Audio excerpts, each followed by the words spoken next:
Welcome and hello. I'm glad you've come to join me. We're here to talk about drafting and the writing process. So let's get started.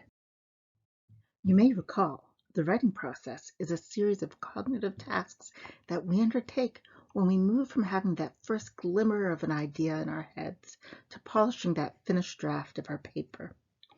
The first two stages involve coming up with ideas and figuring out how we want to move forward.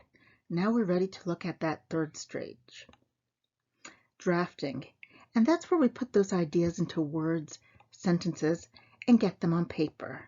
So when we get to drafting, we're selecting words and sentences that most accurately convey our ideas.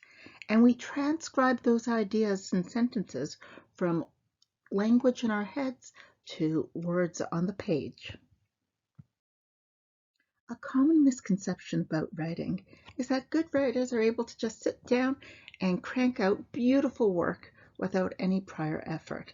But that's not actually the case.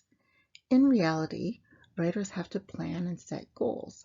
And that's because when we write, we move back and forth between two very demanding cognitive tasks. The first task is ideation, and that's where we generate our ideas, we make connections, and we organize these ideas. That's a demanding task in and of itself. But the second task is also difficult. It's transcription. And the transcription process involves translating your ideas into words, language, and coherent paragraphs. Humans have limited cognitive resources. That means that we can only focus on one cognitively demanding task at a time. Trying to do both demanding tasks at the same time is going to cause dual task interference. It means that you won't be as good at generating ideas and organizing them if you're trying to think of language at the same time. So planning and goal setting in advance reduces that dual task interference. It makes sure that you're able to focus fully on ideation, and then when you're ready to transcribe your ideas and turn it into language, you have full cognitive resources available to that, which leads to improved writing.